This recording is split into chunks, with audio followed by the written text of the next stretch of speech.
When I moved from Ohio to Arizona, I left here in 1978. We had just had 2 consecutive record-breaking bad winters, and I'd had it.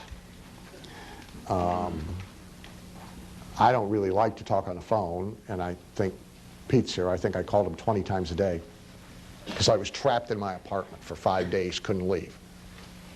My first wife and I were trapped in the apartment for 5 days, couldn't leave. It was 3 days too long for that marriage.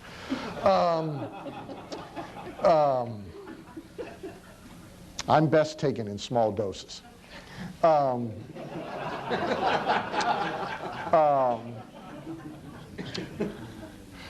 Anyway, right before I left, the big thing in the news in Akron, Ohio, was this very prominent judge, family, prominent. I mean, this was very newsworthy because of who he was. He had gotten arrested for molesting a little neighbor girl, very young little girl, and had sexually molested her. And I mean, it was like 2 weeks, TV news, newspaper news, you know, whatever. Somebody, one of the reporters, finally gets an interview with this guy. And she asks him, you know, given who you are, you know, and all the good works you've done, and how could this happen? And he said, I've thought about it a lot. And he said, here's what happened. He said, 8 years ago, I'm watering the bushes in my front yard. And a little girl in a short little sundress goes by on the sidewalk. And for a fleeting millisecond, I had a thought of what would that be like. And he said months later, and he described another, I won't bore you with the long story, but he described another scenario. And he said now the thought lingered for maybe a minute. And then 6, 7 months later, described another scenario. And he said at some point, about 2 months ago, it's all I was thinking about. And as soon as it was all I was thinking about, I did it. It happened. Now, what he described is how everything happens. This is how you buy a car. You first have a fleeting millisecond of thought about it. You see a car, an ad for a car in a parking lot that you like. It's red, it looks good, whatever. You weren't shopping for a car, you weren't ready to buy a car necessarily, it wasn't on your radar screen, but a little thought. Now the door thing goes bad, this happens, that happens. Pretty soon it's a minute of thought, 10 minutes of thought, 15 minutes of thought. The day it becomes pretty much all you're thinking about is only a day or two before you buy a car. That's how everything happens. In terms of positive achievement, and see, understand, this is like money. See, the process doesn't discriminate based on morality or immorality or good or bad or Christian or Buddhist or black or white or poor or rich. The process is like money. It doesn't care or know. It works, just like money moves. So the same process that turns the respectable judge, patriarch of his family, Sunday school teacher at his church into a child molester is the same process that gets you to buy a new Ford this week, and it's the same process that makes somebody rich. Process is the same.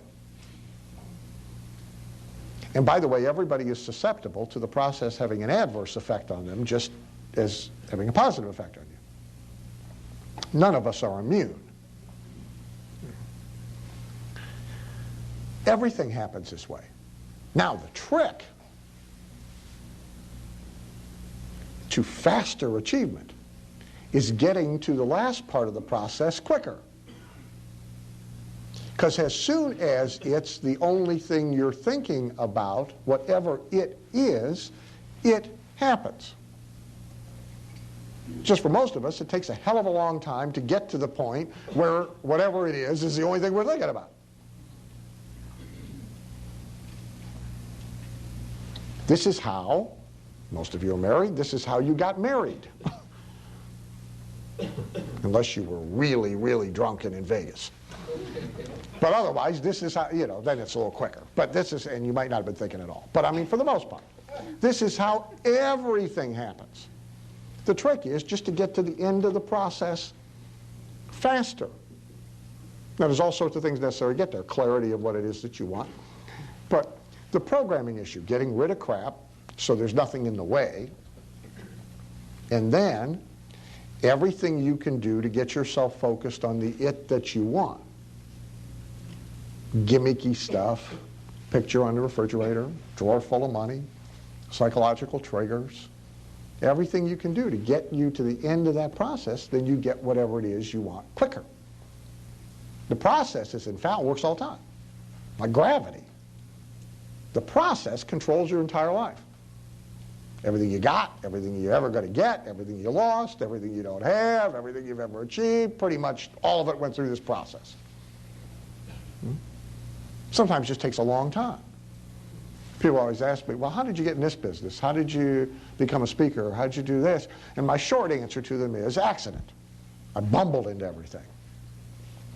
But the long answer to a lot of it is, if you go back and analyze it, it's this process.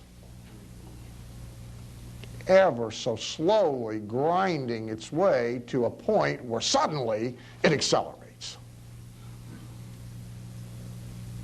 First time I ever thought about speaking, I was 16, saw Zig speak.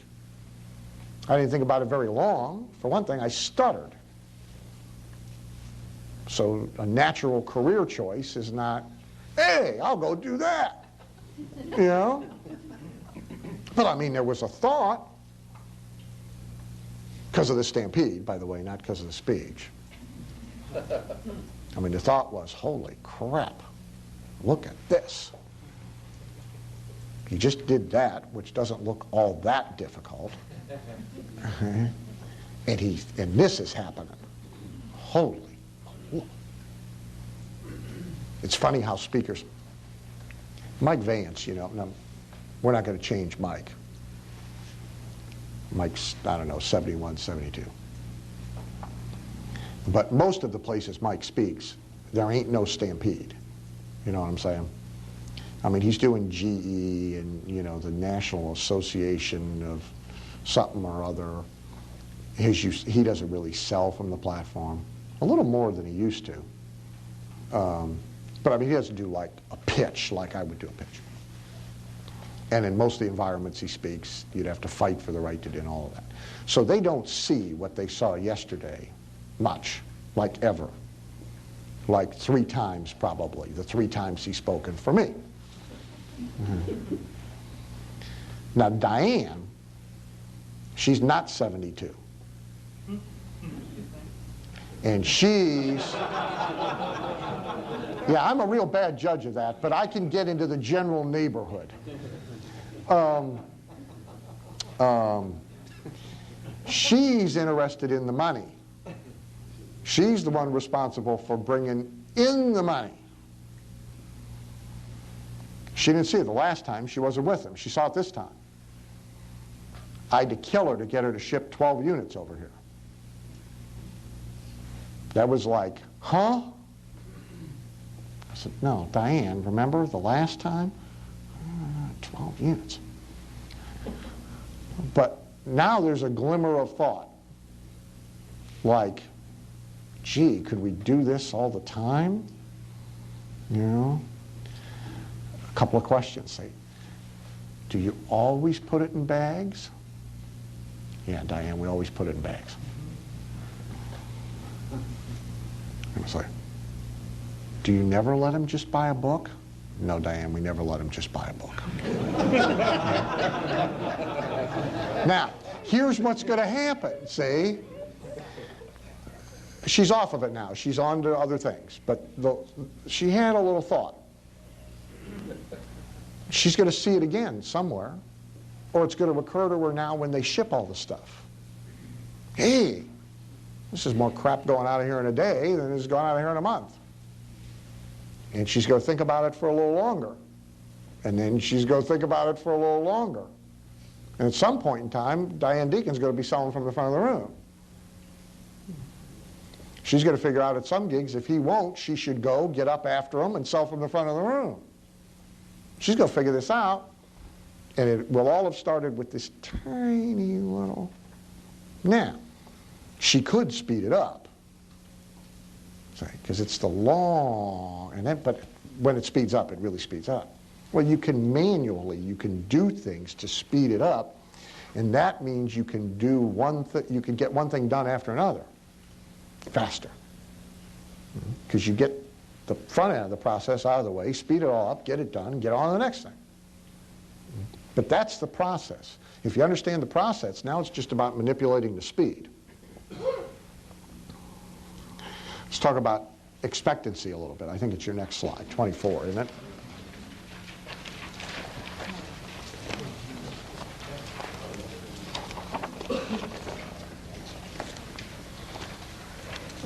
The old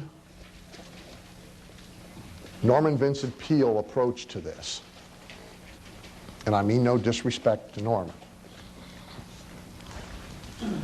but the old Norman Vincent Peale approach to this has too much focus on the thinking. It was a problem with the Napoleon Hill book. It's one of the reasons Napoleon Hill broke.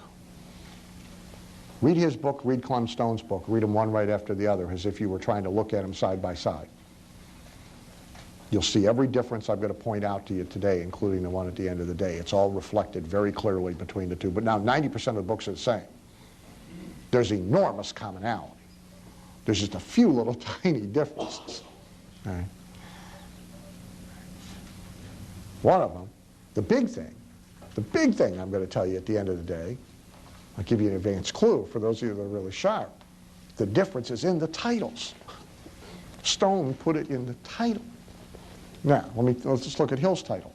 Think and Grow Rich. Well, it would have been better to say Think to Grow Rich.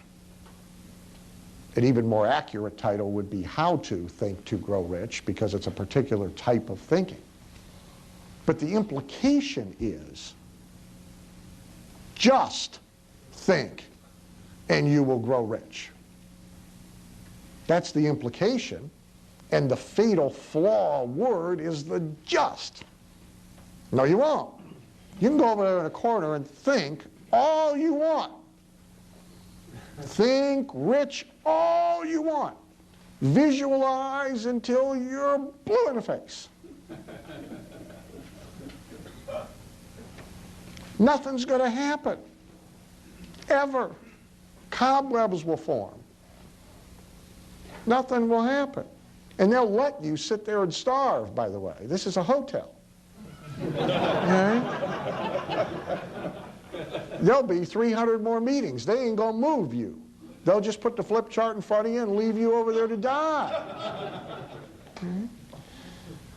Well, the title misleads all kinds of people. Okay? So the Norman Vincent Peale approach, say, positive expectancy, you get positive results. No. Almost right. Not quite. Got to have a reason for positive expectancy. Then you get positive results. My favorite Akron story. Well, I grew up here, not very far from here, Fairlawn. Some of you have heard this story, but it's a good story. Places have changed now. I'm sure the activity's the same. There's a street called Market Street. There's a big mall on the corner. And then there's a row of office buildings. And in the office buildings are insurance offices. They all clump together. And then there's, across the street from all the insurance offices, there's a little coffee shop. breakfast place called Egg Castle. And around the corner from that is a bar, a restaurant and bar called the Dry Dock. They're in the same little plaza. So in the morning, in the insurance offices, they have their sales meetings, right? And everybody comes to the sales meeting, all sales guys.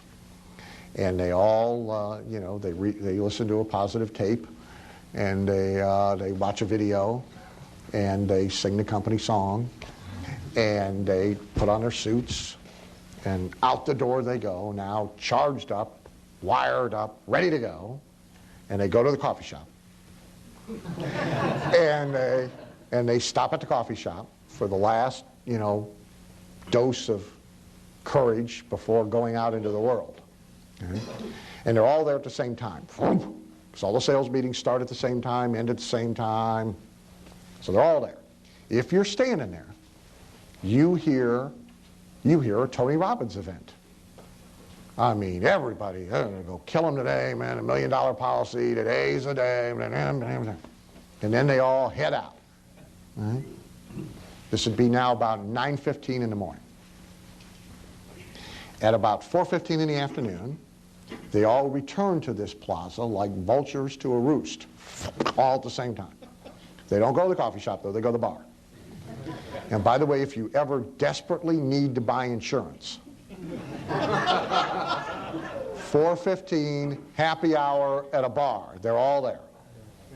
Especially if it's free food, 2-drink minimum, because they come in pairs, one goes to the John, the other guy orders the drinks, and they both eat. That's the deal.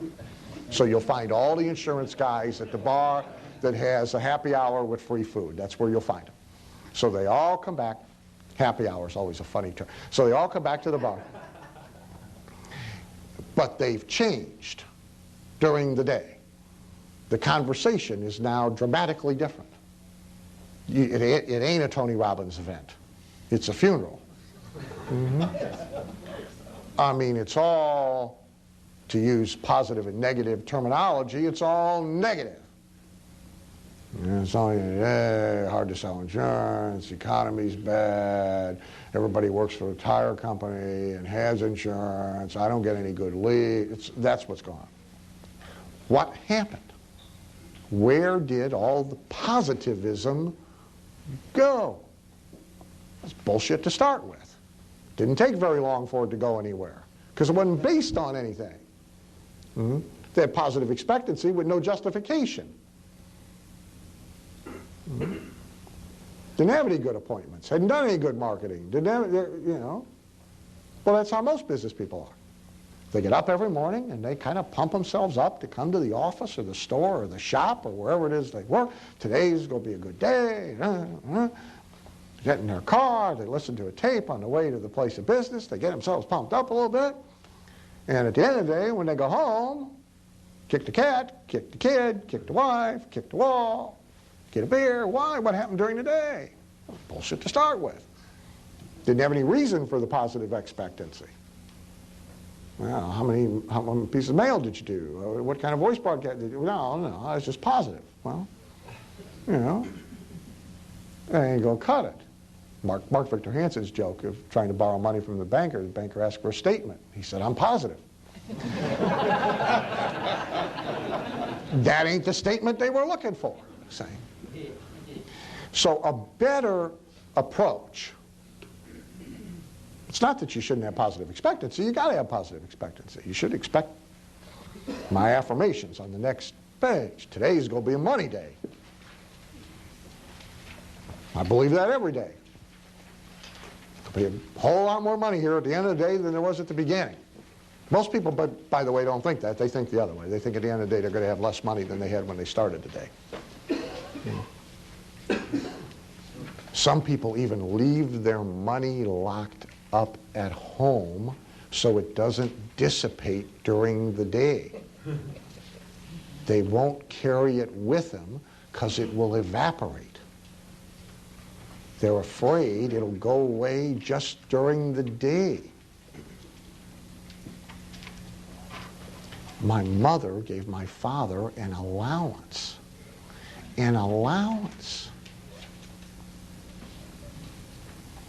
Incredible. Even then, I thought, what? What? An allowance. And so he would only carry so much with him each day because it had to last a week. And if you carry too much of it with you, it goes away.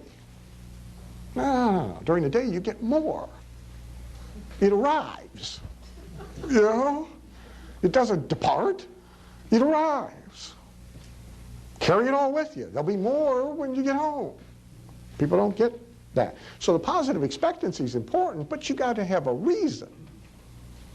And so the old Dale Carnegie thing is smile a lot and you'll be successful. Vance didn't say it yesterday, but Vance's answer to Dale Carnegie was create a reason to smile a lot. Then you'll smile, then you'll be successful. You know.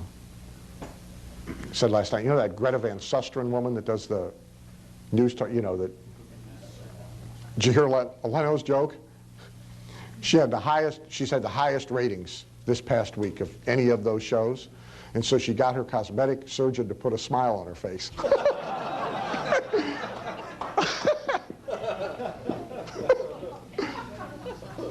Well, but that's sticking it on with no reason to have it, isn't it? And that's what people try and do with this positive thinking stuff. And then they'll tell you positive thinking doesn't work. Right? Because they tried it with no reason to have it. It's the first time I really got interested in marketing is it dawned on me. I've got all these motivational tapes on the seat of my bad old car. I'm listening to them. Got myself pumped up every day. Best attitude in the world, no better than the worst attitude in the world if you don't have somebody to use it on who might part with money.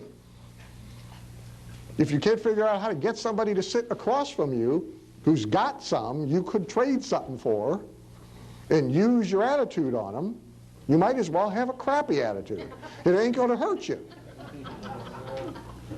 The trick in the process, it dawned on me, it's not the attitude, it's the guy with the money.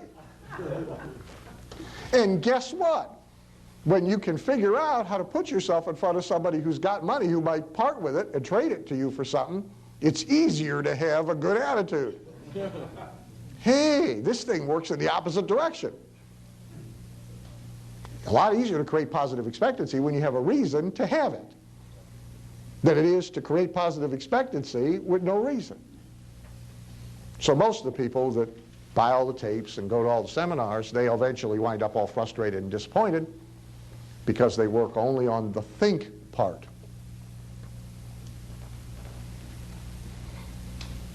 My friend Foster Hibbert, he had the think part down. What he didn't know how to do was put himself in front of people who had money, who would part with it, and ask them for it. That's the missing link. He even got in front of people who had money and would part with it. He just didn't ask. Thought they were just supposed to give it to him because he was thinking right. Well, maybe has a trick. Dave can get up, go over to somebody, make them look them in the eyes, and they'll part with the money. You got to worry about him. But he's probably the only one in the room who can pull that trick off. The rest of us got to ask, and we got to hold up something they might want to trade for. He wasn't doing it. Next point. Attract, don't pursue.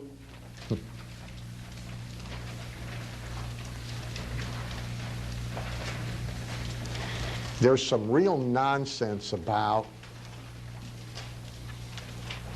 not being focused on the money. You have all heard, somebody actually asked me this last night. You have all heard the approach that says, figure out what it is that you love to do so much you would do it for free. And then do that as your business, and that's how you will get rich. Your passion will create your wealth. Let's see. I like to lie in a hammock. I like to eat pizza. I like to read. I like to watch football. And I like to gamble on horses. I have yet to figure out how to get anybody to pay me to come watch me do any of those activities. They won't come. Doesn't matter how much I enjoy it.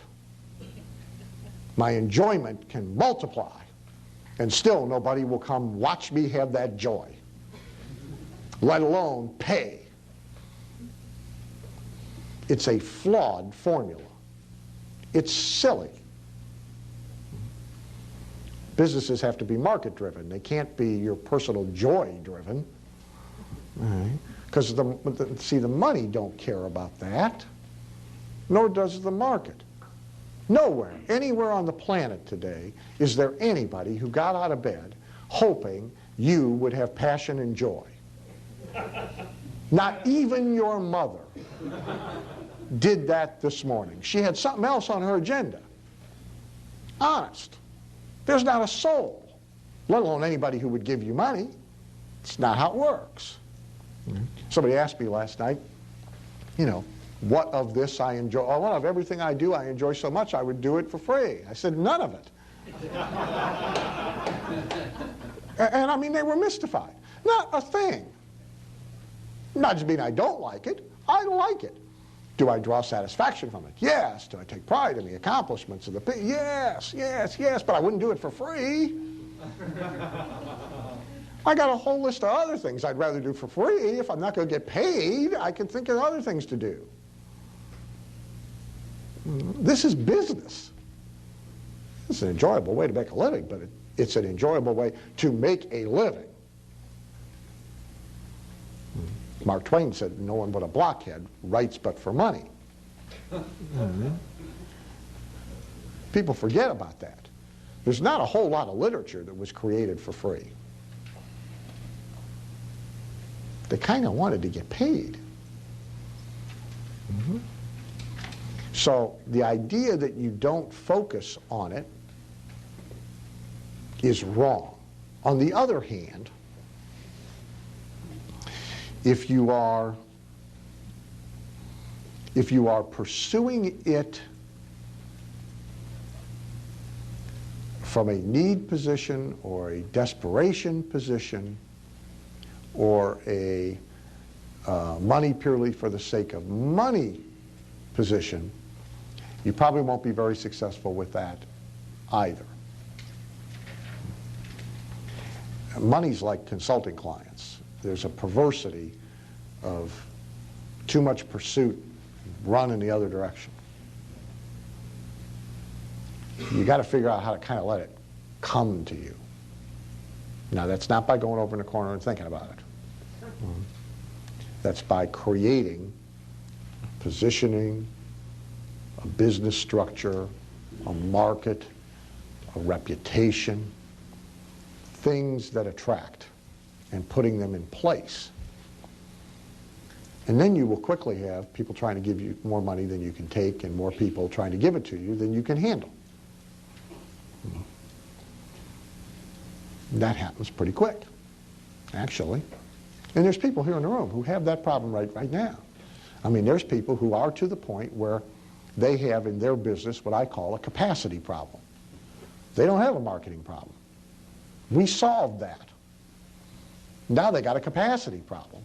They got more people trying to do business with them than they can handle.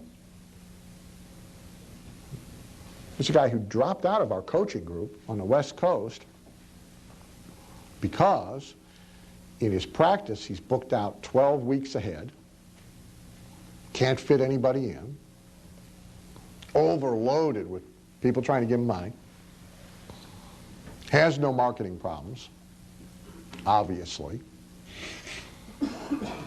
thinks he has no marketing problems. He's got a capacity problem. And he didn't like the advice about his capacity problem. What do you think the advice is? Yeah. Multiply himself and keep raising the price until some of them go away. Drive them off. Create a vacuum then you'll have a marketing problem. That's one I know how to solve. Okay? I don't want him to have a problem I can't solve. I want him to have a problem I know how to solve, right? So keep raising the price until a bunch of them go away. That problem we can fix. He didn't get that. I have studiously made a point over many years to do my damnedest to make it look like I'm not trying to get money from anybody except when I sell from the front of the room stuff, because nothing else works there. But all the rest of my business, consulting, I go through gyrations to make it look like I'm not trying. I'm reasonably successful at it. And the more of that I do, the more of it I get. Halbert, the first Halbert seminar I spoke at, again, not saying anything I wouldn't say if he was in the room, he'd say it himself, fatally flawed individual. But 95% right. First Halbert seminar I spoke at, $7,000 person seminar. About this many people in the room. Didn't know Gary very well. Gary shows up 10 minutes late, wanders out on stage. We're in Florida, so this is somewhat defensible, but he wanders out on stage. He's got on shorts, flip-flops, one of them net shirts, you know, what looks like it's got holes in it, mesh shirts, I'm talking about. Cap on. Cap says, "Clients suck." Big letters, can't miss it. See it all over in the back of the room. In case you missed it, he points it out. Does the first 20 minutes on how miserable all the clients are, how he doesn't even want the ones he's got, doesn't want any more, don't be asking me to do anything, don't try and hire me, don't follow me to the restroom and bother me on the breaks, leave me alone, I don't want any work. They're surrounding him at the urinal. Everybody's trying to hire him. Everybody's giving him money. By the end of the seminar, I don't know, $8, $10, $12, $25,000 copywriting jobs. Had he done it the other way, would have got less. Would have got less. All of the inaccessibility I do. Now that is personal preference. And in some respects it started out of necessity. But largely, that's marketing for me. That's intentional. The harder it is to get to me, the less price resistance there is when they finally do. They're already past price resistance. They're just focused on getting me. They're not focused on price anymore. I can charge whatever I damn well want to. Hardly ever comes up. Some don't even ask. They're just so thrilled to have finally tracked the guy down and gotten him to talk to them. They ain't gonna screw it up. Well, that's strategy. Get it? That's not. I mean, I am antisocial and all that, but I mean, but it's deliberate. It's intentional. It's a means of letting it come to me.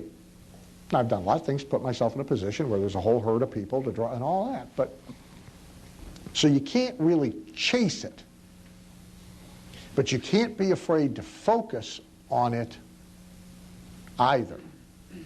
The two things are not mutually exclusive. They're not incongruent. They're congruent. I got 12 o'clock, a little bit after, but you guys need a full hour and a half today? We've been doing hour and a half. Do you need a full hour and a half?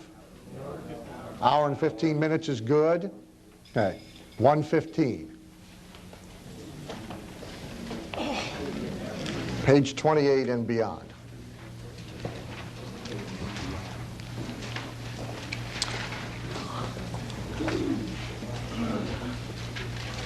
Not that this is unique with him, but Foster introduced me to one of the most, oh, I know what I want to talk about first real quick.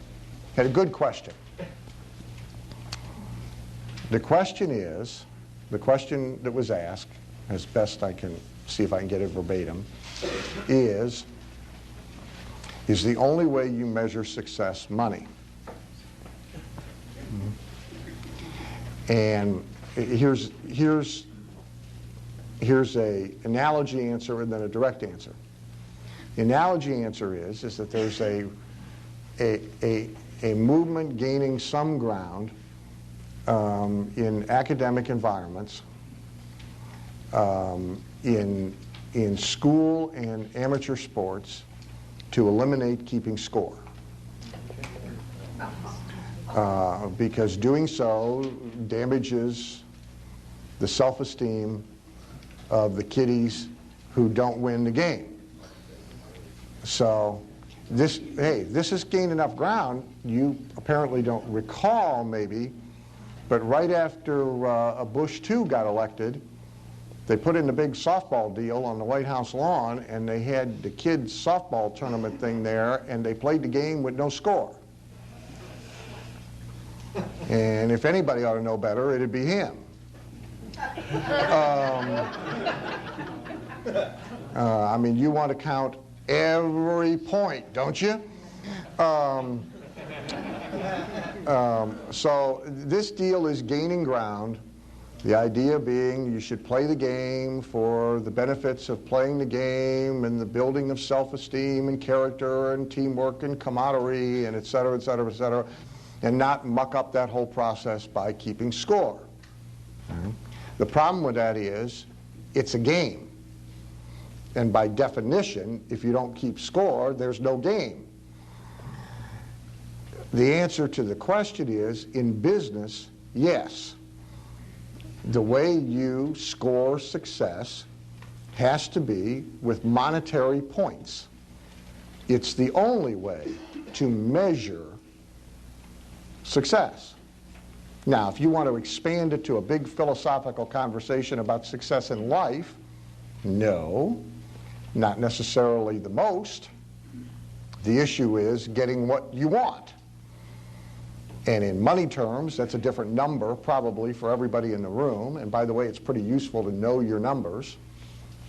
And there are all sorts of other issues, you know. Are your kids healthy? Are your kids smart? Do they get at least to age 18 while they're under your supervision without being drug addicts or criminals or marching into a school with a shotgun and blowing away people? And if you accomplish that, that's certainly a part and parcel of a definition of success.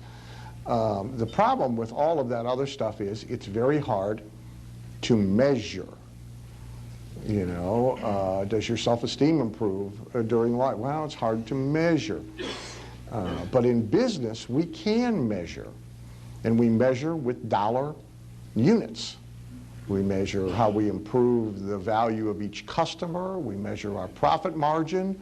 Not necessarily gross dollars is not the only measurement, but all the measurements are dollars. And all the measurements should be dollars because it's the only way we can measure.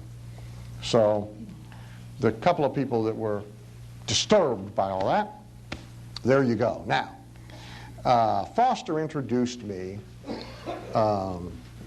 to a very interesting idea that, as the FDA says about health products, I have only anecdotal evidence for you.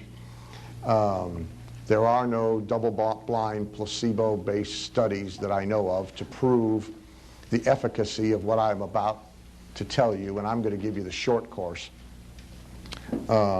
He managed to get 2 days out of this.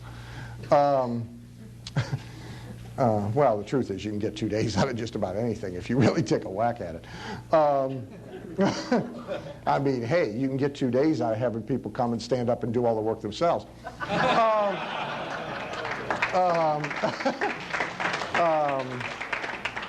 Hey, if I'd known the options guys were going to be down the hall, you know, I could have sent you all down there for half a day. Talk about the less fortunate.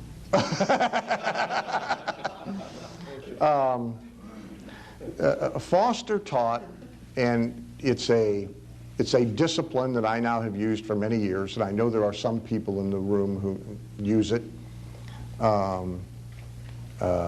Jeff Paul and I share it in common. Jeff adheres to it exactly as Foster taught it. Foster taught the wealth account and the saving account. But the premise behind this, so that you understand that first, because the mechanics are extremely simple. The premise is that, remember that everything is programming, and so the subconscious mind is programmed by everything to either sense and multiply prosperity or sense and multiply poverty. It's the two judgments it's always making about what it is that you are. And so the premise is that by having habits that reinforce the idea of prosperity, you attract more of it. That's the premise. And the key word there is habit. And most people's habits, of course, are, you know, we all got a long list of ones we'd probably be better off without. These happen to be two that work pretty well. So now the mechanics are pretty simple. The mechanics are as follows. 2 bank accounts that are different from all of your other bank accounts. And now you can get fancy with this and do money market accounts. For the giving account, you can do a charitable trust account, you know, far beyond anything I should be talking to you about. I don't care what kind of accounts you do. But they're 2 separate accounts. One is a wealth account, which gets labeled that. The other is a giving account. When we taught this to the doctors, by the way, we finally, in fact, I don't know if you know this, Tracy. Rodney and I don't know if Tracy's in the room, but Rodney and I went and got a bank to do this. We made all the doctors open up their wealth accounts at least 500 miles away from their office. Restricted to written withdrawals only. So it would be inconvenient to tap it. Because the idea of the wealth account is it's keepsies. It's supposed to accumulate. You know, when it reaches certain points, you may want to take the money out of the wealth account and put it into something that draws a higher rate, but you're not supposed to be buying cars and clothes and jewelry and stuff with it. So you got 2 separate accounts. You have one that is your wealth account, and you have one that is your giving account. You then establish a minimum percentage of every dollar that comes to you that is going to go into each of those 2 accounts, therefore not being used for anything other than the purposes of those 2 accounts. Now, as Foster used to say, 0% is too small. And most people, you know, a good range is somewhere between 1 and 10%. And so most people want to make the wealth account 10% and the giving account 1%. And that's okay if you start there. You'll pretty quickly change your mind for reasons that we'll talk about in a second. But so each of these accounts is a separate account from anything else you do. And into it you will deposit somewhere between 1 and 10%, pick a number, of all of the money that comes to you. Now that part's important, the all part. And it doesn't matter whether it's income, capital gains, money you find in the street, somebody who owed you money you never thought you were going to get back, shows up and pays you. None of that matters. The fixed percentage, yeah, I shouldn't do this, but go. What's your problem? What? Percentage of the net or the gross? No, gross. Here we go. Net. If you do net, there'll never be any deposits. Okay? Garner's still looking for the net from Rockford Files, you know? There's a saying in Hollywood, there tain't no net, you know? You'll have everything coming off of there before, no, gross. Well, if I take 10, 20% of my gross, no, because your gross will expand. That's what this does. This is not like take away 20%, only have 80 left. You'll take away the 20 and you'll have 200% left. Hard math for the engineers in the room to get. But I mean, you should be able to get that math. You're looking at me like a deer in headlights. You're the metaphysical, sandals guy. You should be able,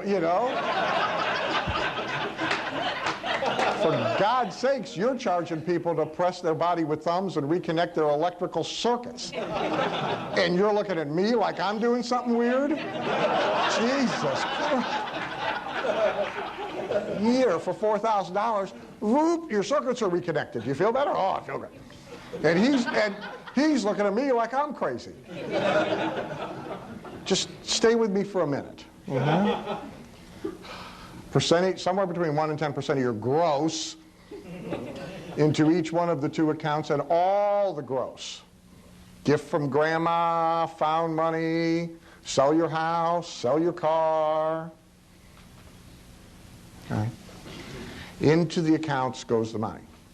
Second key part of the formula, the frequency of the deposits. The more frequent, the better. Get money, make a deposit. If you put money into your regular account, the same day should be the deposit into the wealth account and into the giving account. This is not something you clean up once a month, not something you clean up once a year at tax time, not something you clean up when you get around to it, because not for mechanical reasons, for subconscious programming reasons. The frequency matters, because every time you make the deposits, you're telling this thing, oh, I'm doing really great because I'm making deposits to my wealth account and my giving account. Okay, so it's the programming purpose. The actual locking up of the money is even less important than is the process and what it does to your subconscious system. So the frequency of the deposits is important. I actually, because I know you guys want to know what I do, I'm actually depositing ahead. Okay. Now, he never taught this, but then he never had one of my other weird habits. I'm slow at making bank deposits. Now, this will be foreign to people. And I'm not necessarily recommending this, but I know you want to know what I do, so I'll tell you what I do. Like Ted Thomas's, I think Ted's here, and he's frustrated because he gave me a check in January we haven't deposited yet. I run 3 weeks, 4 weeks, 5 weeks behind. I shouldn't tell you that because every once in a while I do one on time, so if you're counting on float.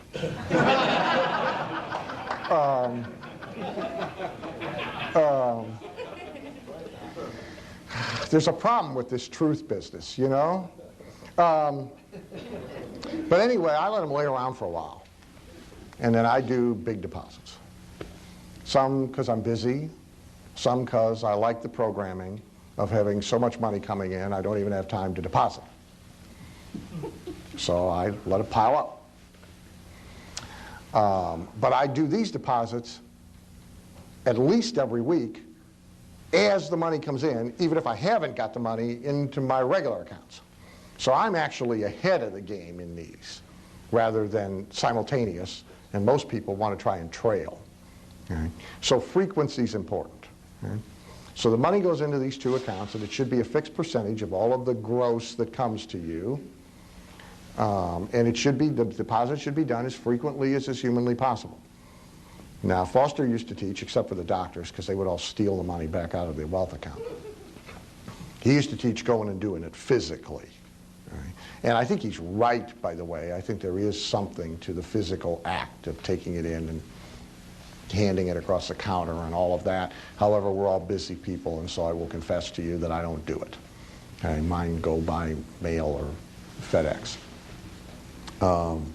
And I try not to set foot in a bank any more often than is necessary. But so that's now the mechanics. Now, the money's in there. In the wealth account, if you want to take money out, it should only be for transfers to other appreciating assets, not depreciating assets, like real investments. And I know a set of golf clubs is an investment in happiness and peace of mind. That's not what I'm talking about. Okay? Like I don't take any money out of my wealth account to feed the racehorses. Okay? That money's got to come from someplace else. Well, you know, it's the old deal. I mean, you know, I got 16 horses now, and they all eat while I sleep. And the ones that we have in partnership, I got the end that eats.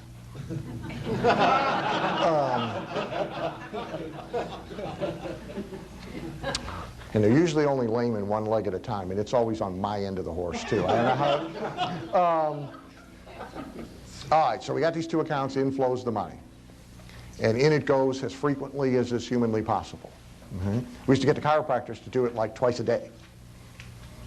Do all your money that came in before noon, make your deposits. Do all the money at the end of the day, make your deposits. Do it twice a day. The more frequently you do it, the better the programming, because this is all about repetition. So now the money's in there. The money can come out of the wealth account only for other wealth purposes. The money can come out of the giving account only for giving purposes. Now, back to the math. The wealth math, everybody gets. Right? If I got $100, gee, I wonder where the torn 100 went. There's a bellhop somewhere with a roll of tape. It's all right. That's what it's for. I hope it's a bellhop and not one of you. You ought to know, by the way, as an aside, cheapskate behavior is poverty consciousness based. It's not prosperity consciousness based. You schmucks that are carrying around the little chart to figure out precisely 14.8% tip on the restaurant check, you know, and are worrying about redeeming a coupon, it ain't helping. So we got $100. We put 10 of them into our wealth account. We lock it up. It's our wealth account. We only take the money out for things that build our wealth. Just about everybody has no problem with that. When I heard it, I didn't have any problem with it. Okay, I get that, because I still got the 10, right? I just took it and I put it over here, but I still got it. Right? It's still mine and it's growing. Right? So that I got. Okay? It's the other part of the math that's kind of difficult to get. Right? Because you take the 10 and you make it go away. And somehow now you got more money, not less money. I said, no, I don't buy that. The odd thing about it is, he's right. Okay? And the principles on one of the pages here, I don't know where the devil it is now, but here it is right here.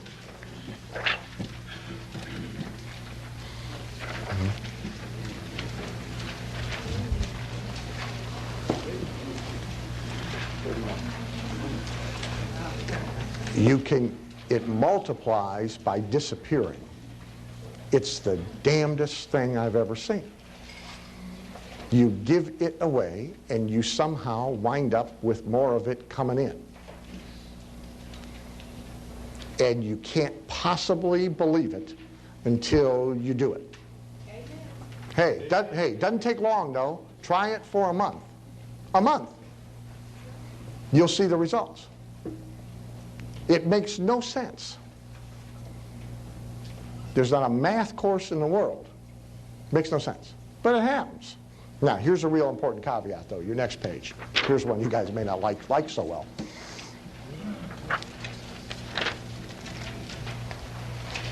Do this for the right reason. This is strategy, not obligation. It's the only way I ever bought it. So maybe it'll help some of you buy it. See, most people's giving is all reactive. It's forced upon them. It's sold to them. They're put into a confined space and guilted into doing it. No offense intended, but that's the church service. We put them in a confined space. We pass the plate from person to person. We make sure we have a plate where you hear things when you drop them in, just like the metal tray in a slot machine in Vegas. Okay. And everybody feels like a schmuck if they don't put something in. Now, every once in a while, somebody takes one out, okay? And a few people figure out they can have a little thing and bang it against the side of the plate. But well, look. But basically, it works. Works with a small group, works with a big group. Works if it's Benny Hinn with 10,000 people in an arena, works if it's 30 people in an arena. United Appeal, 80% of the money is raised where? In the workplace, under pressure.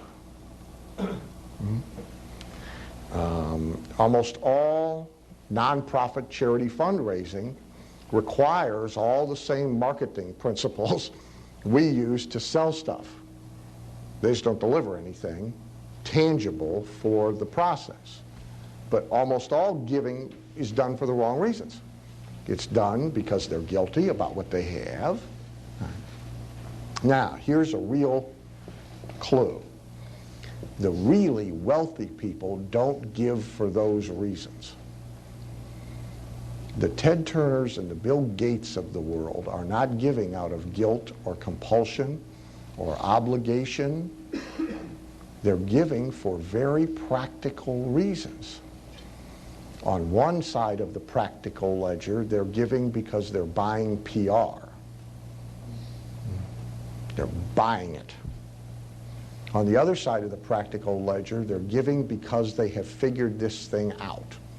One way or another, they have discovered this odd financial formula that you give it away and you get it back plus some, which makes no sense. But it works that way. But you should be doing it for the right reasons. Now, the last thing, of course, to talk about is who do you give it to? Far be it from me. And it don't matter. Your choices are your choices. I will, however, because there's curiosity about me, I will tell you some things. I'm not a big fan of organized charities. I've done enough work for enough of them that, with rare exception, I'm not a big fan. They're too close to the government in their economics. Get in 100, 70% for us, 20% to raise more money, 10% to actually do something for somebody. Not my favorite formula. Give you a little inside secret a lot of people don't know. If you give to any one of the big charities and you get their annual report, there's going to be a wheel in it, you know, a diagram, and it's going to show how much money went to services, how much money went to education, how much money went to overhead, etc. And one of the big ones is education.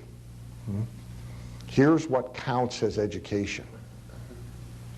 They need, in 4 pages of anything, they need a paragraph of educational information or navigation to a place you can get educational information to count the entire expense of all of that as education.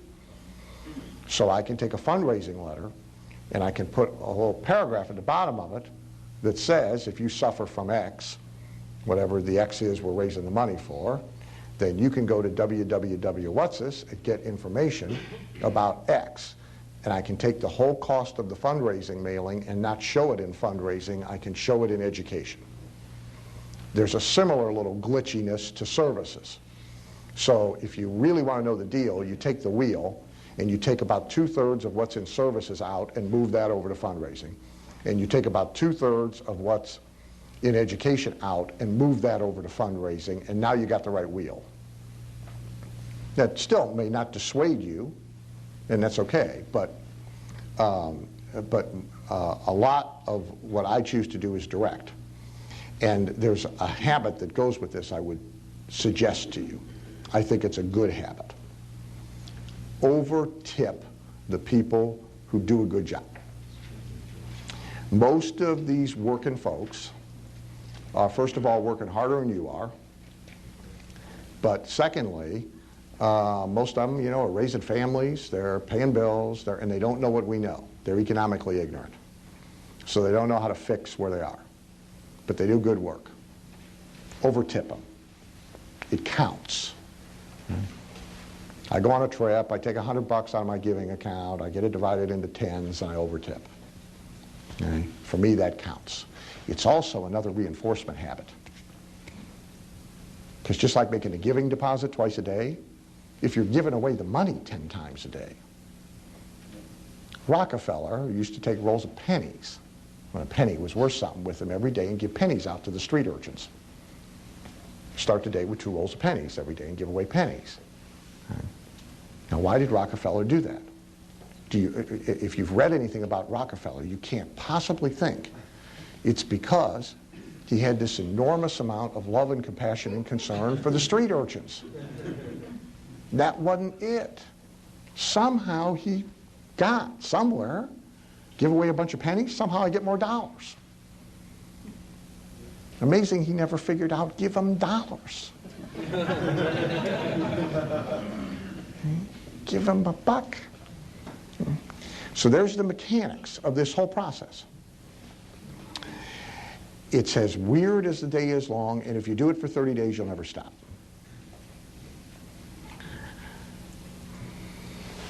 It ties to your page 33.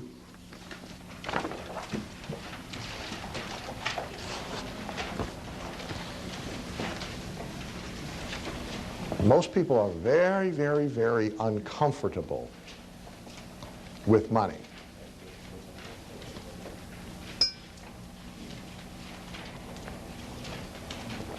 They don't carry much of it. They keep it locked up someplace.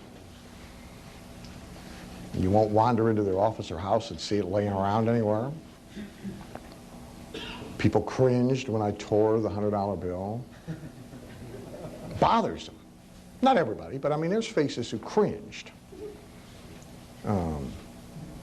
Years ago, I used to bring somebody up and make them set fire to one in an ashtray in front of their room. And as Dave knows, if you pick, you pick the right person, you really get a reaction. It makes people very, very uncomfortable. They don't get it in paper. So most people are very uncomfortable with money.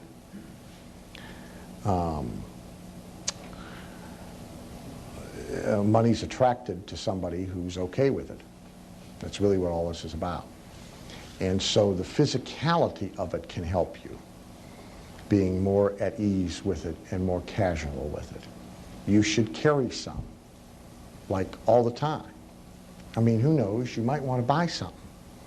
And even today, you might be someplace they don't take plastic. It still happens. You don't get the same subconscious thing from spending with plastic. You get from handling the money. I know, tax deductions, receipts, yeah, I know. And I use credit cards too, but put some cash around you. Don't be so uptight about it. You've got to have it all locked up tight, all wrapped up somewhere. Leave it lay around. Coins are good. Come home at the end of the day, dump all your change, but dump them all and pile up someplace visible. Not hid away in a box someplace. I got like 5 spots in my house. I got big bundles of them. Vases, glass jars, pots, baskets. Pile it up. Got one in my car, change cup, great big, why don't you ever dump that? Oh, I do dump it, but I like a full one. Don't want an empty one, different message, right? So when I dump it, I just skim the top off and then I put it back. Have something, be casual about money. Take some with you, spend it, lay it around, let it build up a little bit before you do anything with it. The stuff, honest to God, it attracts itself. It multiplies. And most people are real uncomfortable about it. And the worst thing you can do is totally deal with it only on paper, where you never see it. God, I hate direct deposit. This idea of the check directly into one of your clients forces you to do that. That's no fun. I want to handle the checks. I do all my own bank deposits, always have, for years. I don't want anybody doing bank deposits but me. One of the reasons is I want the action, the impact of doing the bank deposit, of seeing the checks, making out the bank deposit slip. People delegate that. Why would you delegate that? That's good subconscious programming. Don't delegate the thing that helps you make more money. It's not a task, it's a celebration. Handle the stuff. Then you have psychological triggers. There's about, I counted them up, and I meant to make a list, and I didn't make a list. But if you carefully went through my house and my office, you'd find over 250 deliberately placed, acquired and placed visual psychological triggers. Now this is anything from money laying around to the $1 million bill stuck up someplace, to a collection of foreign currency framed on the wall, to money plates, to a photograph or a plaque or something that means something to you, to books with the covers visible. You would be hard-pressed in my work environment to look in any direction, high, low, or in between, and not see something that was visually representative of wealth. That's not an accident, and it's not because it's my decor choice. Right? It's because it helps. There's also about 100 psychological triggers that have to do with time, because I'm very big on making time work. I got a lot of clocks. Half of them haven't got reset since the... But, you know, they're still there nagging. They're just wrong, which, you know, describes people, too.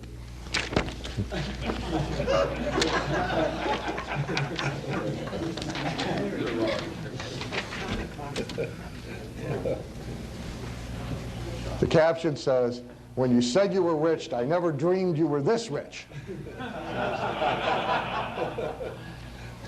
A point being, it's all relative to what people's experience has been, right? What their exposure has been. I mean, you're welcome to. I mean, indoor plumbing, you know, for some people, big deal, right?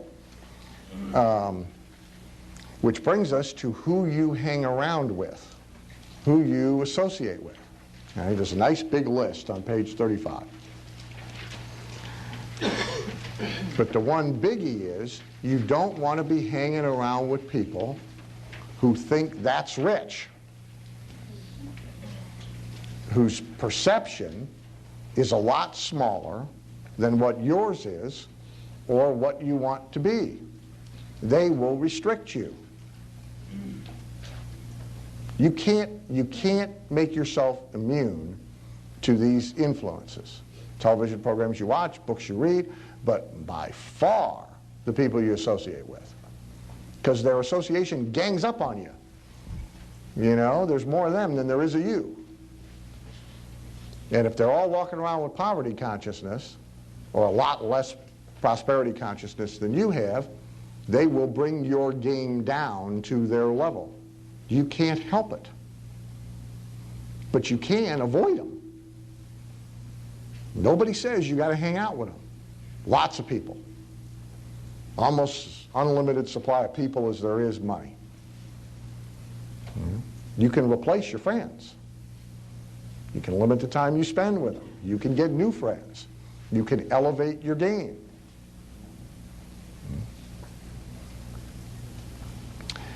Here's a little side tip about this. I have a test I suggest to everybody about the people they choose to associate with in a business way. I have several clients who devoutly wish they had listened to me about this test. I can name 3 that it's probably cost them at least $1 million apiece, hard, cold cash, to ignore this piece of advice. I can name 1 it's cost them $15 million, and I can name another it's cost 20. Then I'm sure there's some I don't know about. Nobody ever likes to hear "I told you so," and so there's a short supply of people who, you know. And to Jerry's credit, for example, not this, but a whole other issue. I got a fax from Jerry, what, a week ago or 2 weeks ago? The headline on it says, "Jerry Jones is an ass."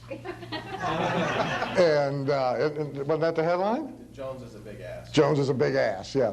And it's a confession about a little bet he and I had about a piece of advice he didn't like that, you know, every once in a while I've already made that mistake, usually more than once. So here's the test. And it's really very simple. And when you hear it, it's very sane. But it's amazing how people can figure out a rationalization to ignore it. Here's the test. You're going to associate with somebody in business. They got to be able to give you the names and phone numbers of at least 3 people they've done a deal with who would do another one with them. Now that ain't asking much. Out of somebody, I mean, everybody's got people that don't like them. I can give you a long list of people who would back a car over me. Right? But I could provide a few good references. I mean, out of somebody's whole life, 3 is not a lot to ask for, is it? If they can't produce 3,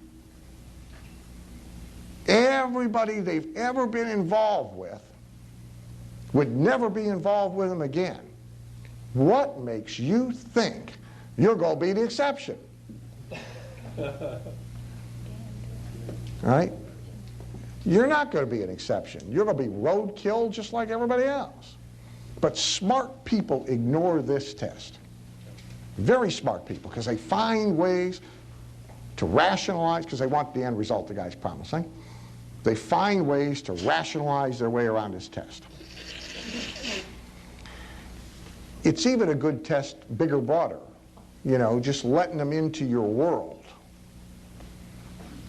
If they can't give you 3 people who have really good things to say about them, who aren't related, I mean, 3's not asking a lot. You would also be surprised at how many people can't come up with 3. Every one of these people my clients should not have done business with couldn't come up with 3. I knew they couldn't come up with 3. If they'd have just done the test, they wouldn't have come up with 3. One of them couldn't come up with 1. 1 he couldn't come up with, I promise you. So you don't want to be around that person, and you don't want to be around them. When they go bad or blow up or self-destruct or whatever it is that's happened to them repetitively that is going to happen to them again, you don't want to be within like collateral damage range. You know, barn falls over, it knocks over a fence, and then the fence falls on you. You didn't have to be in the barn, you just had to be close. So you got to be very careful for practical reasons as well as programming reasons, who the devil you hang out with. Now here's a goodie. Page, well, I'll tell you this first. Name James McDermott mean anything to anybody? That's a cool story. No, there may be one, but this guy was, actually, Dennis, I'm surprised. This guy was head of one of the biggest investment banking firms in the world of investment banking.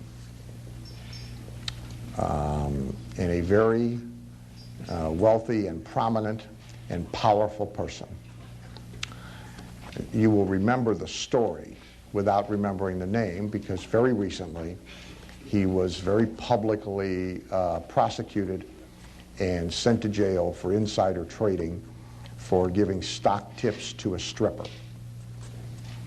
who he was hanging out with. And now you nod, it resonates with you. Now, on the surface, if you're this guy who through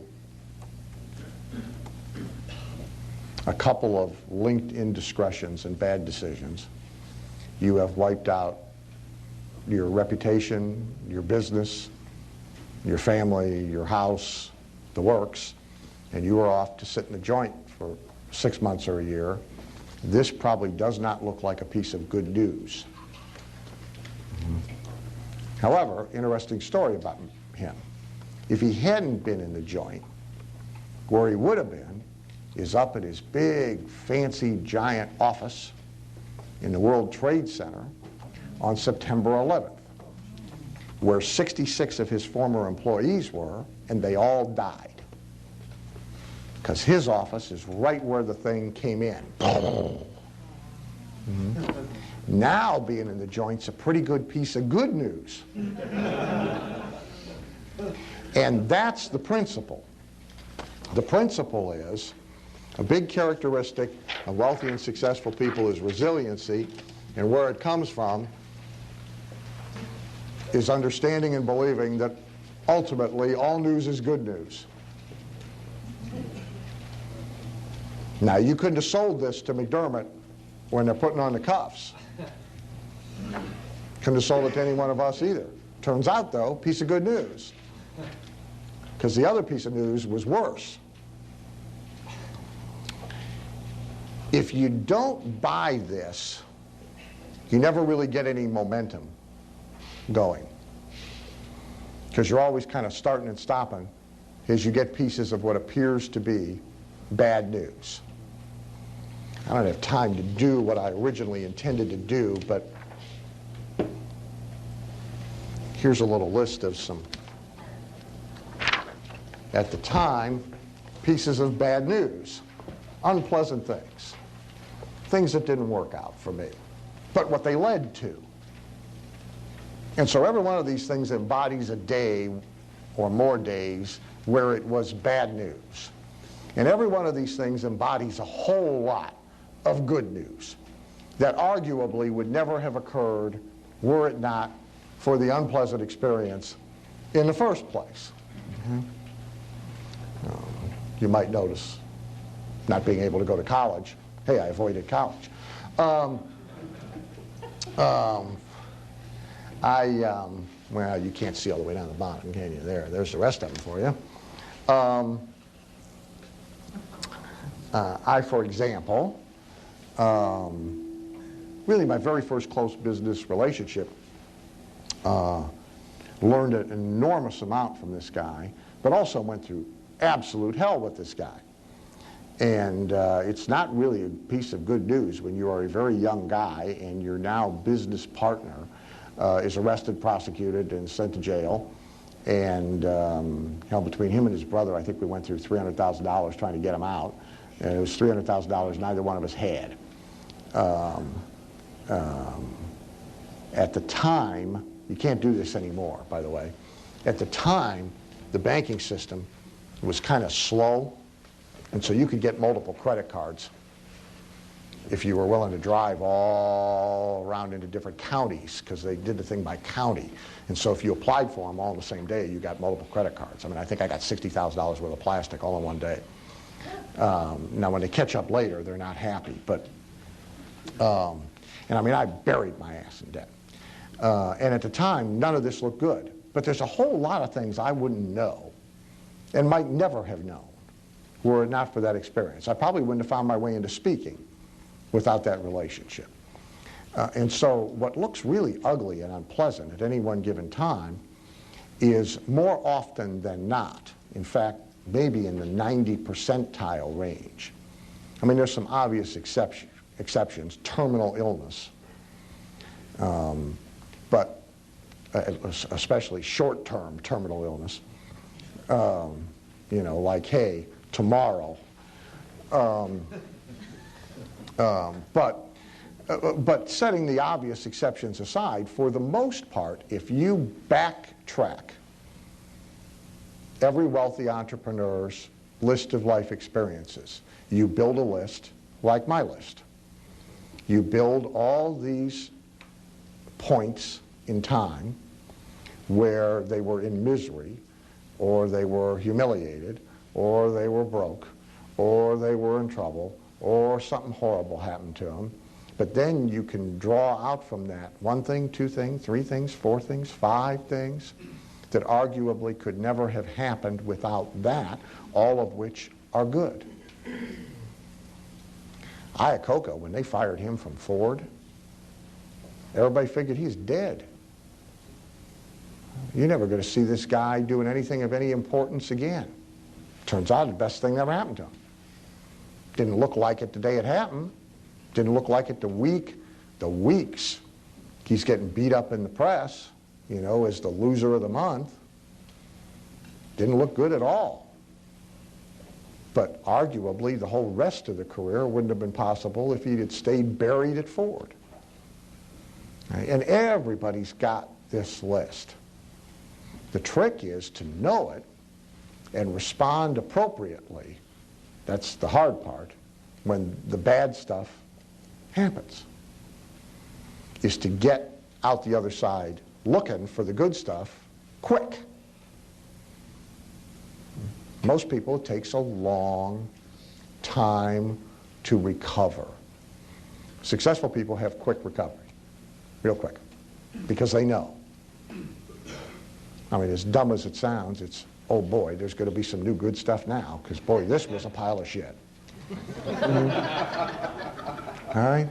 I mean, this is just not good. So, hey, something, I'm going to find something in this. All right? Dan, wasn't it Thomas Watson who founded IBM, he was famous when somebody comes and say, we got a big problem, he'd say, great.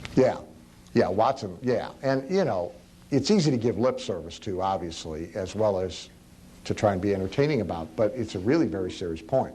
And the people I've been around, again, who really like have the Midas touch when it comes to money, they're really very good at this. I mean, this is not hype. I mean, this is the way they respond. Is boom, some horrible disaster happens, and they are immediately out the other side of it. You know, like hours or days at best. Whereas most people, it's weeks, months. Average people, it's years or never.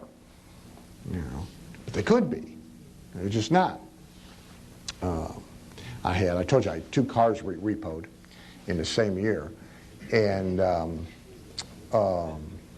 one of them was repossessed in front of a seminar.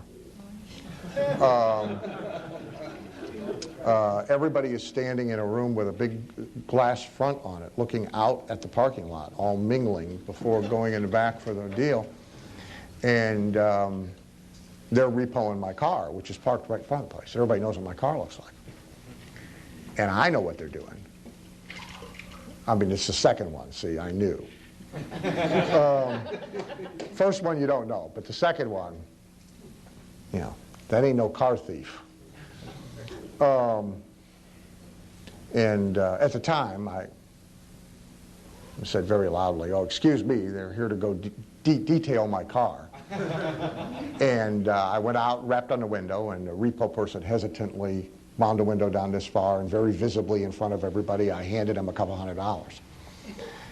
I'm probably the most surprised repo person, maybe the only repo person ever to get a tip in the history of America. I didn't have a giving account at the time.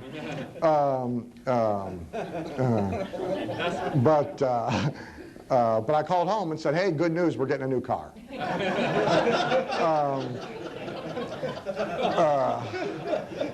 Now, it's a minor example, and it's meant to be funny, but it is a very necessary reaction.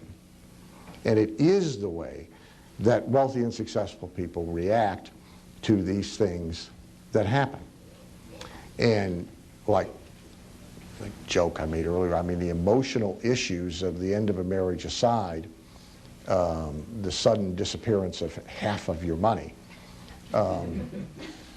is an interesting motivating factor. But I mean, seriously, well, the first thing about the money that came into my mind was somebody else is paying. I don't like the number, but somebody else is paying. I got to pay. So really, the number doesn't matter. Right? It doesn't. It could have been twice what it was. Might have been a little grumpier for a few days, but I mean, somebody else go pay for it anyway. I just got to call in some more. You know, and yeah, I might have to do a little more work, but you know, I'm young. But actually, I haven't. I just raised prices, by the way. And everybody else pays. You all paid. So, if you liked her, congratulations. Glad to help out. Yeah. Section 2. Let's do some practical stuff. Before we take a break, we'll do the very first start of the practical stuff. I'll give you the biggie. 43. Here it is. This is as simple as you can get about wealth. Only 2 things you got to do. Be the wizard and beware them. Be the wizard and beware of the wizards. Get that? You kind of got it. All commerce is fundamentally based on mysticism.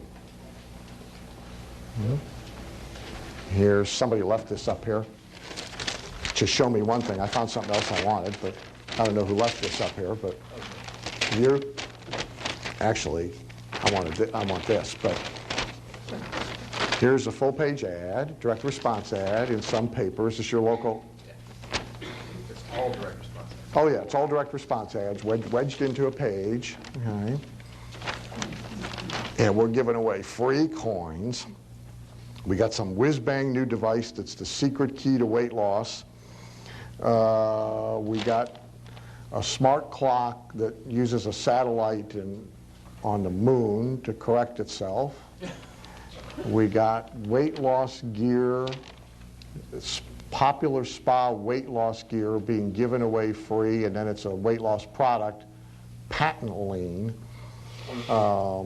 which of course has magic patented ingredients that nobody else has from Kuala Lumpur that burns off the fat while you sleep and makes you not want to eat and grows hair. Welcome to commerce. Okay? Now, you know, we tell everybody to study the National Enquirer, and everybody assumes their customers are smarter than that, but see, at all levels, the seminar down the hall, watch, it's all mysticism. There's a wizard who's got a secret for making money with options that nobody else knows, and everybody has come to the wizard to get the secret. It's all about Steve Wynn. We were talking about Steve Wynn at lunch. Steve Wynn decides he's going to build in Las Vegas, which is currently overbuilt, in a recession. He's going to now build, since he sold the Mirage and all the other properties, the Bellagio, he's now going to build the biggest ever. It's the biggest, the tallest, the widest, the fattest, the most expensive casino hotel anywhere in the world. The ground floor casino has a full-service Lamborghini dealership in the casino.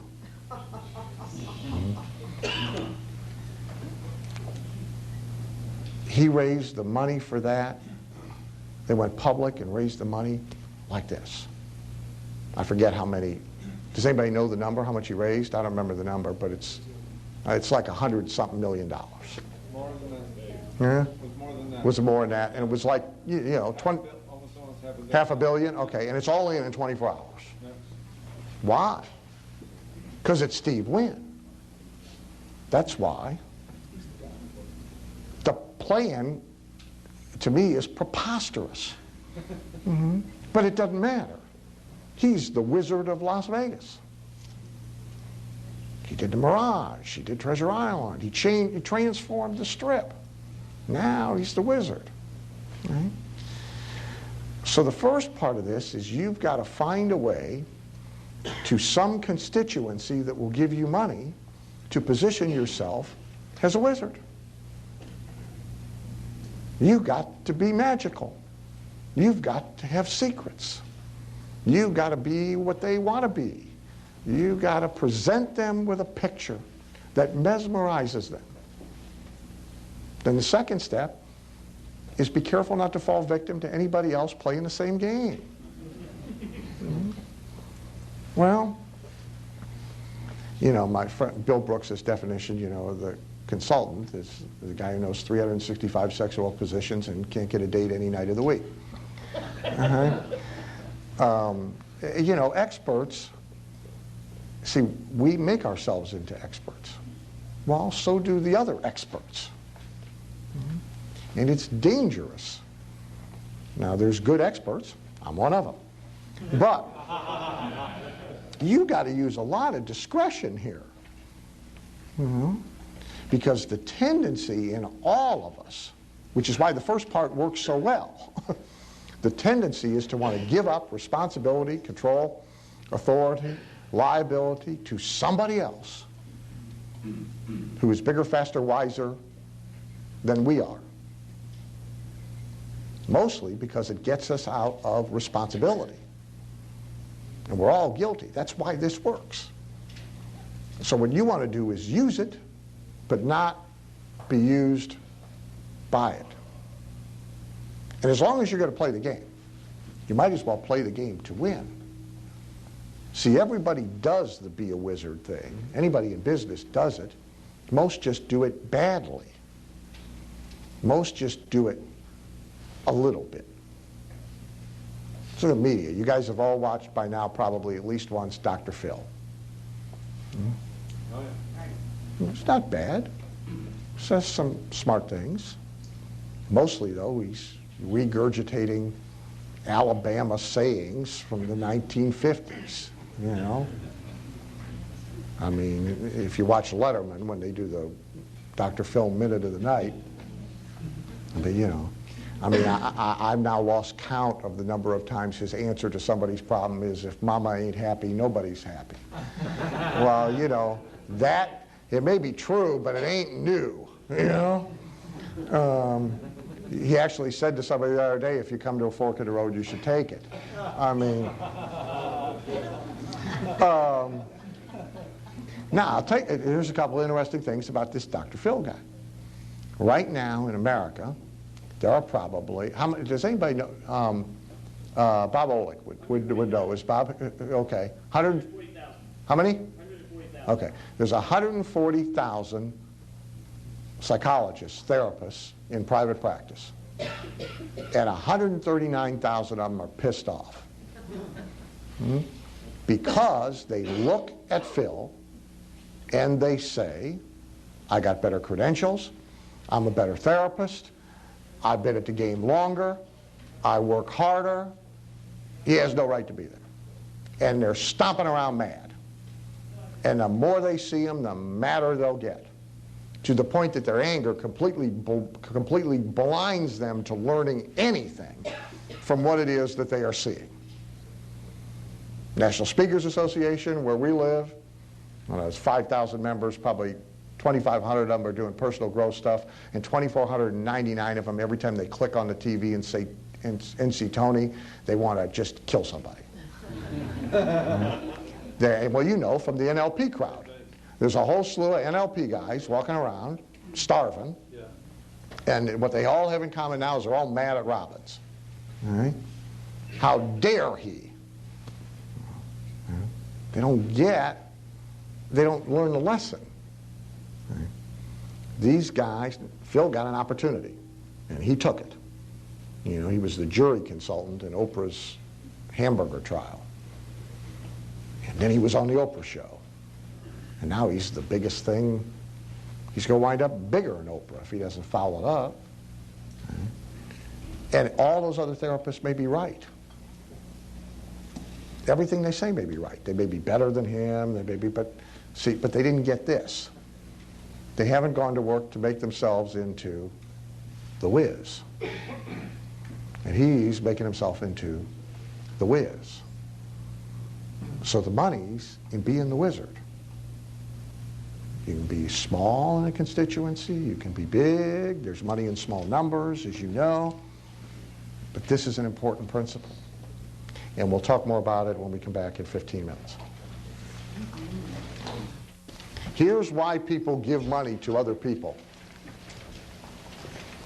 Literally, why money moves. And you will see several of them have to do with the wizard position. So those are the ones I want to talk about. One is this issue of authority, and I'm going to say several things to you about authority. One is the transfer of responsibility. Understand The vast majority of people, and again, we got to be careful not to be guilty of the same thing, make a lot of choices and a lot of decisions to relieve themselves of responsibility for their own actions. Hire a money manager. You laugh, we laugh, yeah, I know. Well, you know, Dennis, no disrespect, but you know, it's the Woody Allen joke. I'll manage your money until there's no money left to manage. But seriously, why do most people do it? Why? Because they're out from under the responsibility for the result. Mm-hmm. If it goes good, they get to take the credit because they picked the guy. I'm a genius, I picked him. If it goes bad, they got somebody to blame. Cabot Robert, one of the kindest, gentlest guys ever to walk the planet, the only sort of semi-mean thing I ever heard him say was, most people are walking around with their umbilical cord in hand looking for a new place to plug it in. Mm-hmm. There's a lot of money in being the place to plug it in. Mm-hmm. They're all doing it. Mm-hmm. I sat... how many of you remember EST, have paid some attention to EST? Okay. Yeah, LifeSpring after that, if you didn't pay attention to EST, LifeSpring was like EST, or now the Forum, which is what used to be EST. For those of you that don't know, at one time, EST was the big thing in personal development for a variety of reasons. But Werner Erhard, I had my hair cut next to Werner in Pat Fripp's hair salon in San Francisco when Pat Fripp still was not a speaker. She was speaking part-time, but she had a hair salon in the financial district. And I was there doing a seminar and went and got my hair done at Pat's place, and Werner Erhard's in a chair next to me. And so we had a conversation. And one of the things I said to Werner, we had a conversation about sell it by zealot, was what most of our, which is their marketing method. But I said, boil the whole S thing down for me in a sentence. He said, no problem. He said, we sell independence and breed dependence.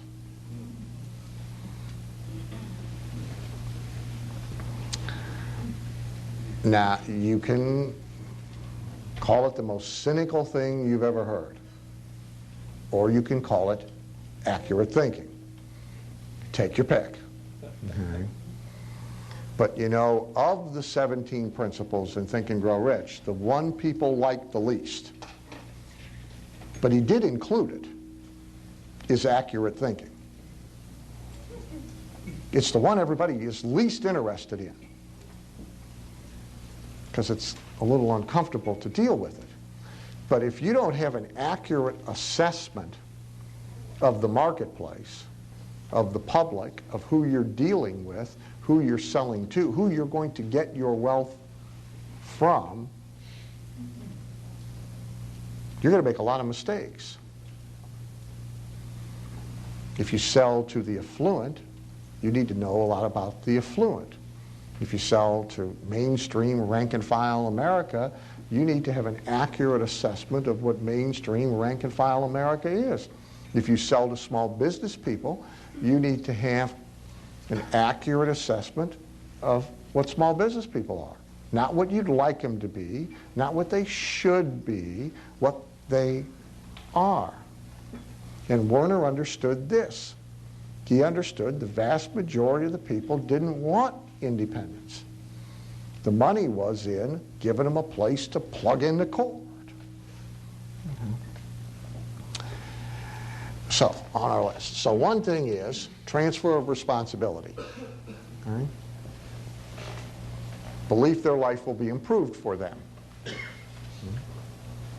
Understand, hardest thing in the world to sell, self-improvement. Do it for them, fine. So they give you money because they believe their life will be improved for them. Those are important words. and you're the only known source. Not the only source, the only known source. That requires you to define yourself and what you do to whatever your constituency is in a way that makes you the only known source. Now, as Kit Grant pointed out to me, you could even foul up a monopoly. Okay? They managed to see, how fast did he make Air Canada go broke? Didn't take him long. I mean, he got Air Canada, the CEO got Air Canada debt-free how long ago? Oh, no, the government turned it over to private enterprise in 1976. Okay, so in 76 it was debt-free. And they're total monopoly for the last 15 years anyway. And now they're broke. Yeah. Yeah. So you can even screw up on a monopoly. Okay? Canada's done it with the airlines. We did it with the postal system. Okay? But usually, monopoly's a good thing to have. Right? As a practical matter, it's hard to have, and technically it's illegal. But perception is reality, so you can create monopoly. It's a positioning issue. You want to be the only known source. Somebody questioned me yesterday when I said, somebody asked a question, was Mitch's vague, why are you successful question. You said no competition. Yeah, and I said no competition.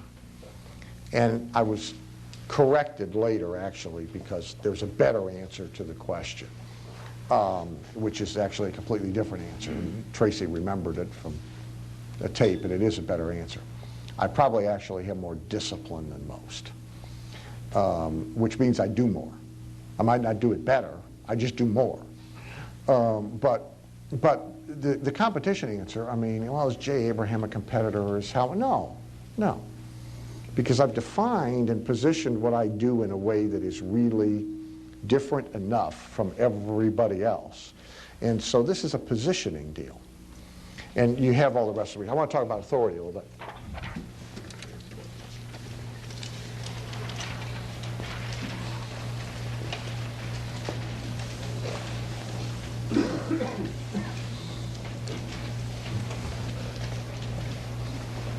Number 3 is real important. And I really don't care if you run a restaurant, if you run an auto repair shop. It doesn't matter what business you're in. A big step up in money is personal self-aggrandizement, is making yourself the wizard. And you can't do that politely. This is no place for subtlety or grace. This is a place to run it all over them. And I actually don't like it. And I resisted it. For a number of years, for example, none of my literature had my photograph in it. I don't like being photographed. I don't like photographs of me. And so by personal preference, there would never be any. But I'd rather have the money. And so it turns out that that's important. And since it's important, I change my attitude about it as best I can, and I do what works. Most people, you and we've had this conversation in coaching. We're still trying to fix you on this issue. Most people are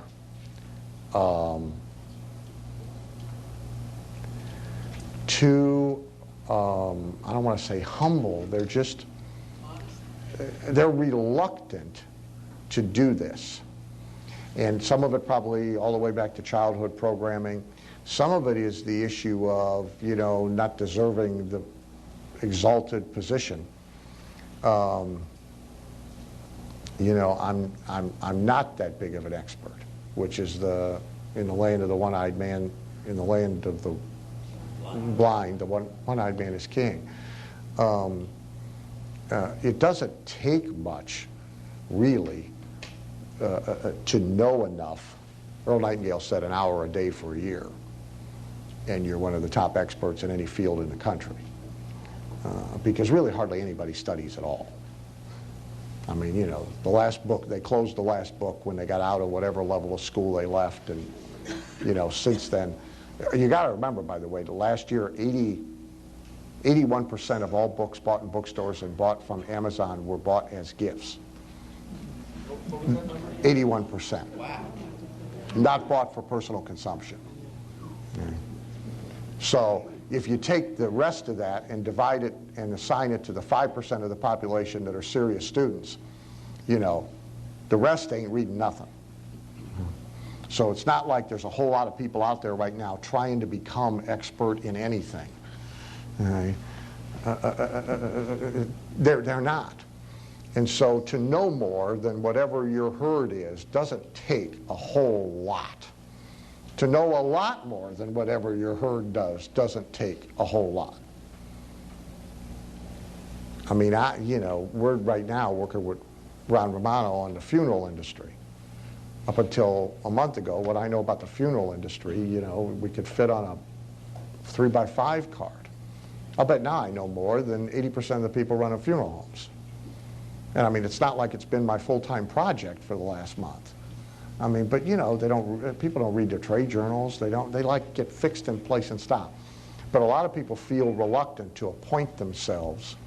You know, there's the whole issue of they think they should be appointed by somebody else. You know, who will certify me, who will graduate me, who will diploma me, who will anoint me. You know, wait around for that, you're going to wait a long time. In fact, in most fields, that process, the anointing, certifying, licensing, my friend Pete has a saying that anything you got to have a license for is a bad deal. And well, there's a lot of truth to that. The people doing the anointing, certifying, licensing, recognizing usually have a vested interest to slow your ascension. Not to speed up your ascension. They're in your way. Because the fact that they can issue the doohickey, they're a rung or two up what they perceive as a vertical ladder above you.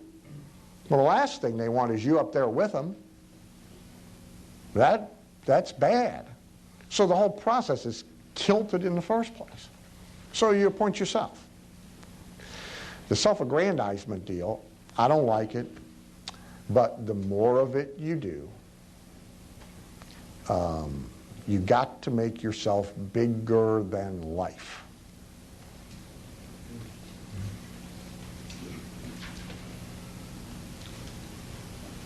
The other thing to know about authority is this, and it's a corollary to the umbilical cord statement. My friend Herb True, who just retired, but he was teaching at Notre Dame for a number of years, had gone and had been at Notre Dame as a professor and then left and was out in the real world for 20, 25 years, and then came back. Herb had me come in and speak at a couple of his classes, which is very dangerous. But he and I were talking about the students, and now these are bright kids, and you know, they're in their second year in business courses at Notre Dame, which whatever their parents are paying, it ain't nickels and dimes. And he said the funniest thing is, he said, I'm like the only guy who assigns them 3 books on a subject that disagree with each other. And what they come back and want to know is which one is the note the word the, right book. Because that's what everybody wants to know. They want the right answer. Now, on a higher level, we're all smart enough to know rarely is there such a thing. But it's what we want. We want the diet. Just tell me what to eat, tell me what not to eat.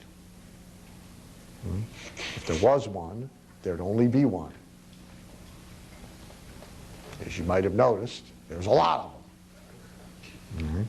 If any of them was the diet that actually worked, there'd be the diet. But everybody wants this. And again, there's a lot of money in positioning yourself as the person who has the right way, the answer. It's an extension of the magic pill. And you give that to yourself. You create that for yourself. Skip the next one for time. Let's go to page 47. A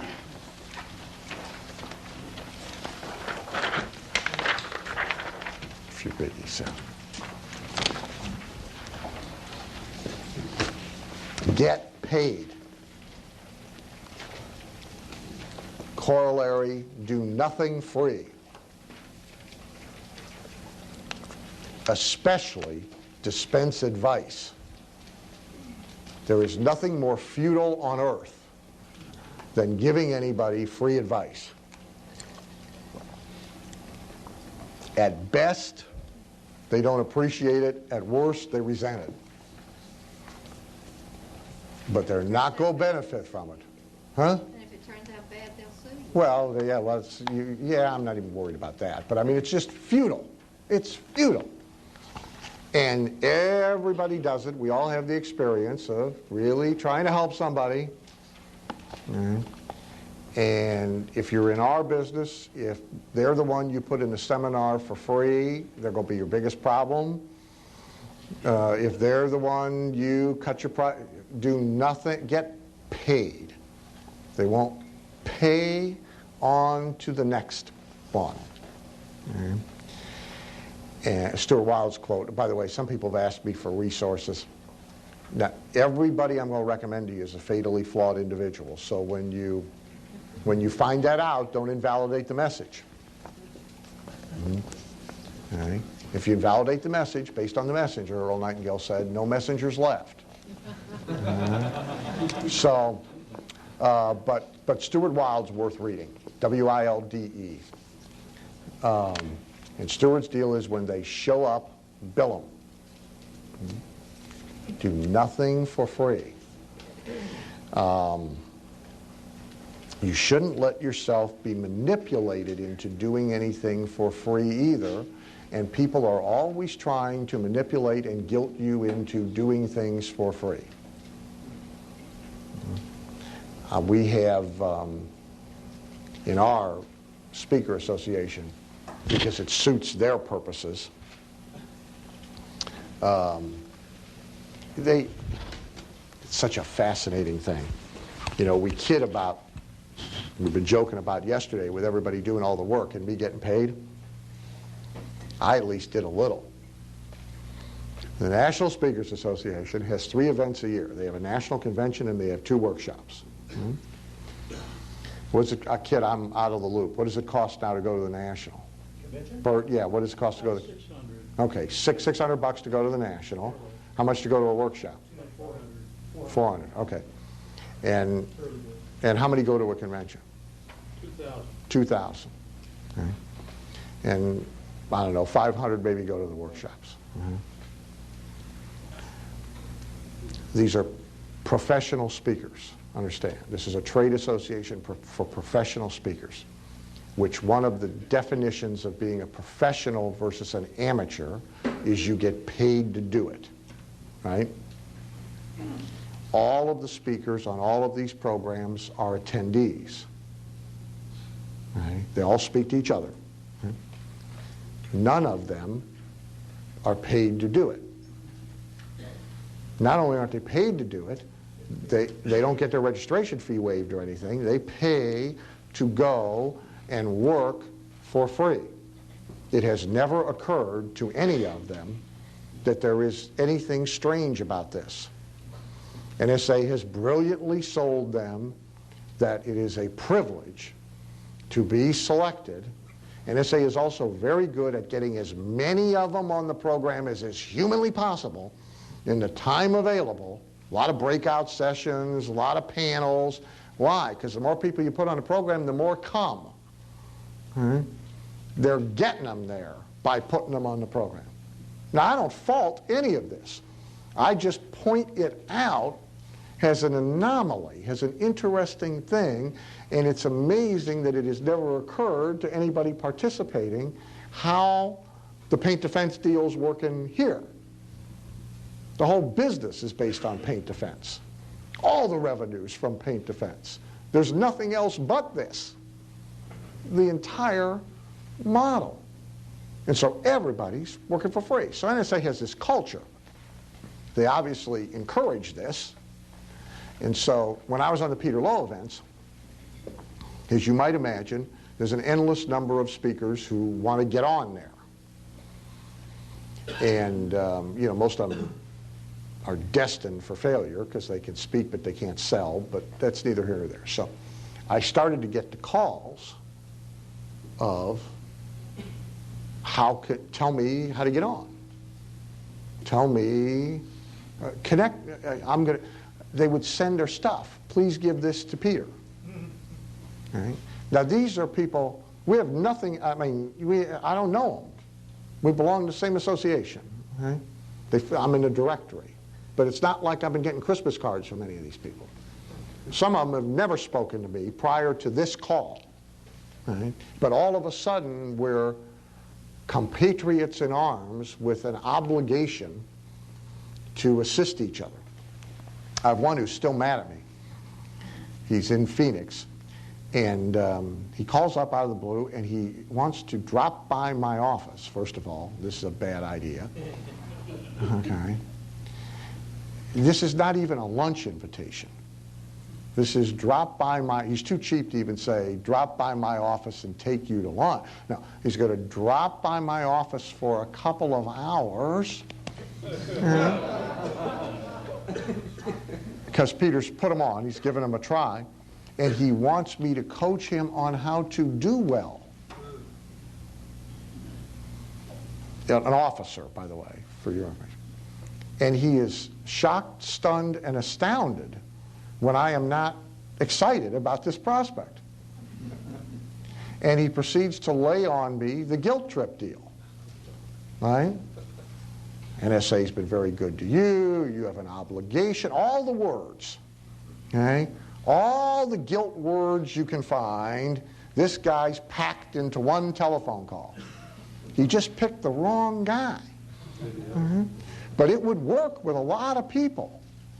And in their own way, there's people trying to do it to you all the time. They do. You have no such obligation, and you do them no favors.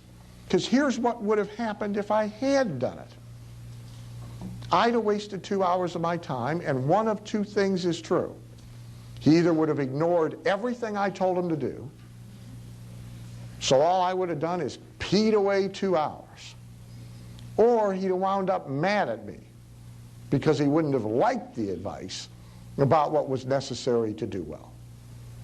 The only prayer, if I had wanted to actually help him, which in this particular case I had no interest whatsoever in doing, but if I had actually wanted to, so I made no attempt to sell him, but if I had actually desired to help him, the only prayer I had of doing so, and the only hope he would have of actually benefiting from those 2 hours is if I had made him pay for them.